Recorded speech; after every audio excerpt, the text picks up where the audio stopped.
Today, I'm going to show you how I clean the fireplace and how I set the fire up, and also how I clean the glass on the front of it.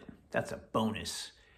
And whether or not a certain lighting technique is considered cheating. Should be fun. Stick around. So the first thing I do is I get some newspaper.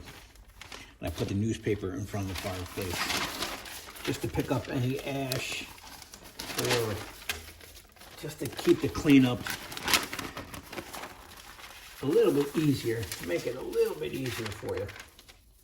And I'll show you how I use this when I'm done. And then I open it up. Oh, look at that, look how dirty that is. That's really dirty. I'll show you how to clean that too. And I just put my gloves on just to keep my hands from getting sooty. You know, it's been a while since I burned this, so I know it's cold. So here's the fireplace grate. What I'll do is, with that, I'll just get the brush. So I have a brush inside the ash pail here that I use. Brush with a little dustpan. Fits in there perfect. And what I have in here, right there, is a really super strong magnet. And what that does is that catches all the bits of the fireplace grate that comes off. Like, look, you see how when you burn the fireplace, all of this, the actual metal starts to like flake off. That'll end up out in my garden or in the soil or wherever. So with this really, really strong magnet right there in the bottom, that really does a good job of pulling all the metal right out of the ash.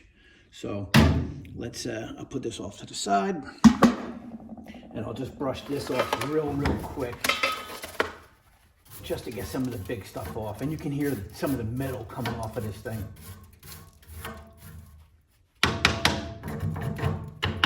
Yeah, look how much thinner. When it heats up and it cools off and heats up and it cools off, that metal kind of cracks and breaks. See how much thinner that is here compared to like here? That's all the same stuff. So I've seen better days, but I'll keep using it until it's completely gone. I just put that off to the side. Then I just get the dustpan, and I can probably zoom in a little bit there. I just get the dustpan, and I make sure that this is cold, because this is just plastic. This will melt. So I just scoop this up, put it in there. It makes a giant mess.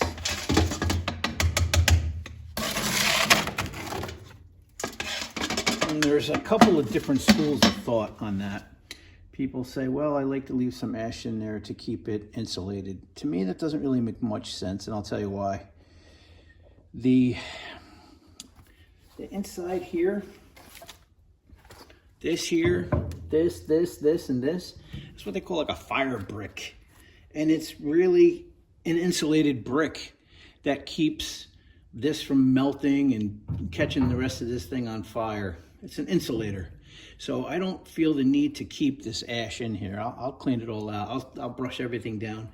And for the main reason is that it increases airflow. So if we have a lot of ash in there, it keeps it from flowing. And it's also a good time to inspect this fireplace too. I like to brush the walls down. Lots of this stuff here does not come off. I like to brush the top off. And I do this the whole time this damper's open. There's a damper up here, a little like valve that controls the air, and this smoke just controls it from either going out or staying in. And it's also a great time to inspect the firebox for cracks and stuff.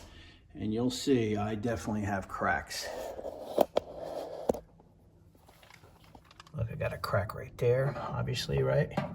I got a crack on that back wall, right in here. crack there. But otherwise it's okay. There's another crack here too. Hard to say, maybe if I zoom in a little bit. Well, that's it as far as I can zoom in. But when you clean out the fireplace and you get all the ash out of the way, you can see if there's anything going wrong with it. So for me, taking the ash out is important. It's primarily for airflow, and then two, for just your routine inspection of the fireplace. You don't want to have any problems. You want to have a fire in the fireplace, and that's the only place you want to have the fire. So then I just kind of brush it down real quick.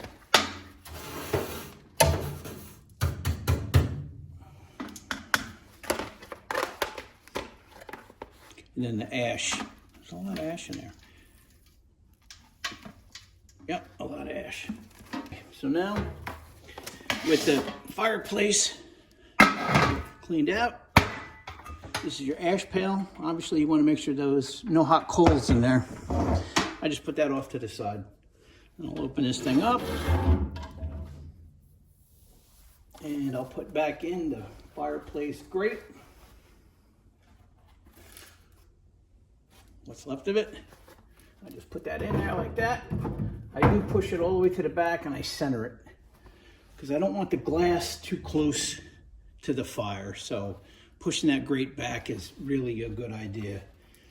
And then what I'll do then is I'll take and shut the damper. There's a lever right here, right there. And it says open and close. It says closed here and open there. So I just close it at this point. So if you leave it open, you can get a nice cold draft through here, and you really don't want that.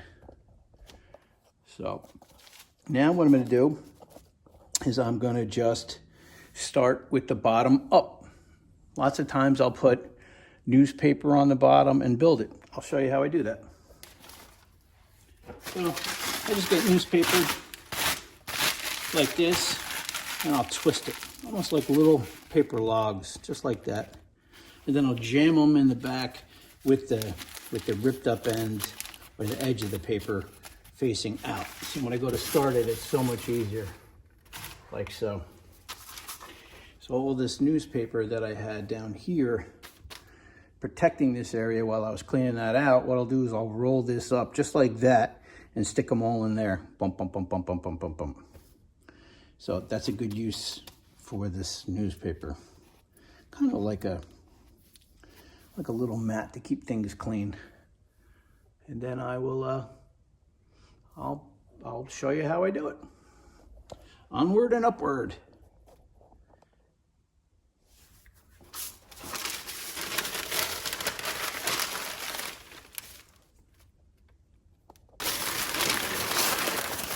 Just roll it all up.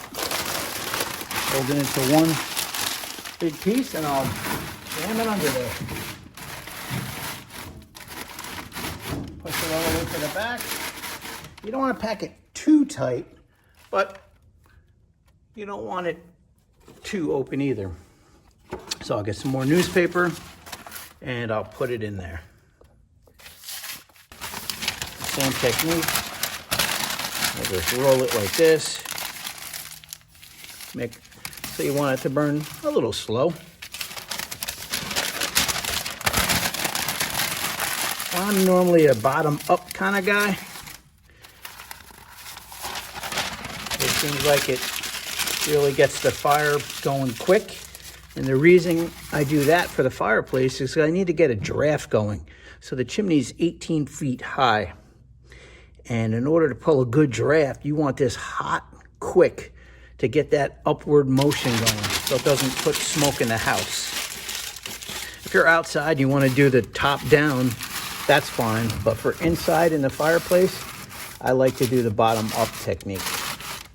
And so you just start with smaller pieces and you build and get larger pieces as you build the fire. So, and that's how we'll do it. So I'll start off with what's called a little bit of fat lighter. 4 pieces of fat lighter here. And if you smell it, it smells like, opens almost like turpentine, a really small pine smell. Very pleasant, almost like pine sol. And this is the stuff I normally use, Duraflame fat wood. It's just little bits of resin-soaked pine, and it really takes the flame. It really does. So I just stack this here like this. 4 of those is an overkill. But like I said, I want that fire to start quick, and I want it to pull quickly also. And then some more pieces of pine. I'll just kind of stack those up like that, because I want that fire to really take off. I don't want it to waste time. So, and then gradually move the pieces larger. And you want as much air as you can in here. You want that thing to be able to breathe. You want the flame to catch all the edges of the wood as much as possible. You really do. And this stuff here is a harder wood, which is pretty dry. Oh, I just do a crisscross. You can do like a log cabin style. I don't do TPs inside the house because when that TP burns, it could fall, and I don't want it falling towards the glass. So I kind of angle everything towards the back. And then I just increase the size. I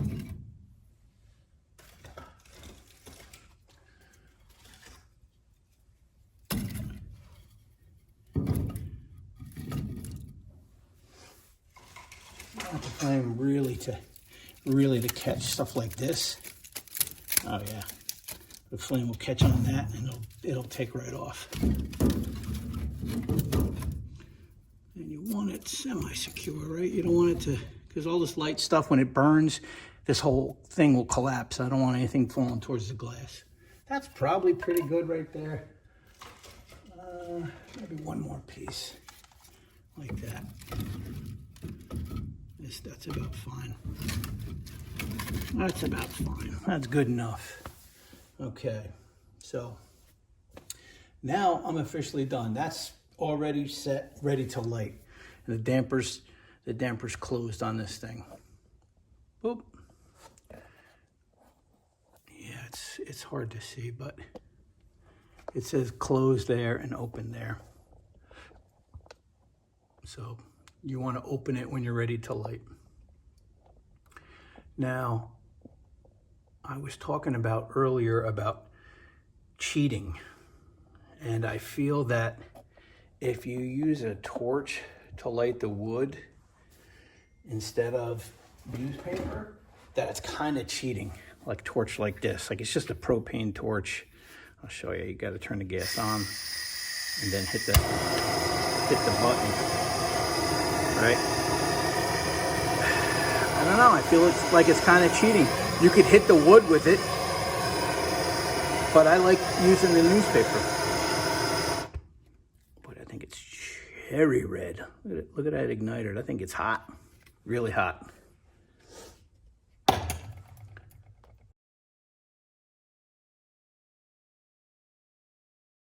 What I'll do is now is a great time to clean the glass. So I'll show you what I use for that. Lots of times I could just use,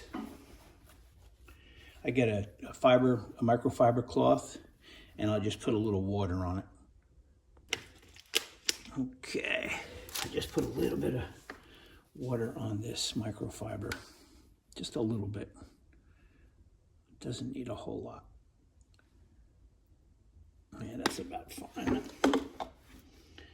That's about fine right there. And then what I'll do is I'll just go and I'll dip this microfiber in the ash. Like that. You see that? And that's abrasive, and it'll clean this soot off the glass pretty much with ease.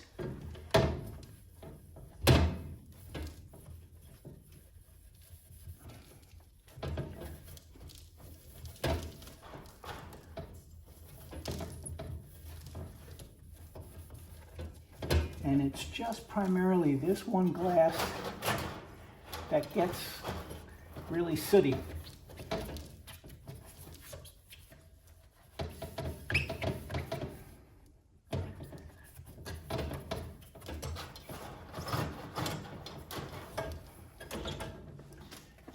And I'll come behind it with a newspaper. Just a regular old newspaper. And it does a great job of just doing that.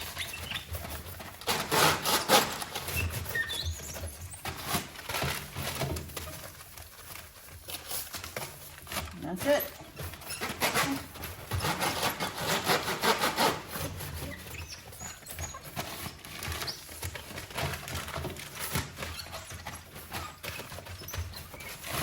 That's it. It's clean. Okay, so what's left to do now is just to open the damper to the fully open position. A little bit of soot. And then we can light the fire. We can either use the lighter to light the newspaper or the cheater method, the torch, to light the wood. You decide. Which one would you use?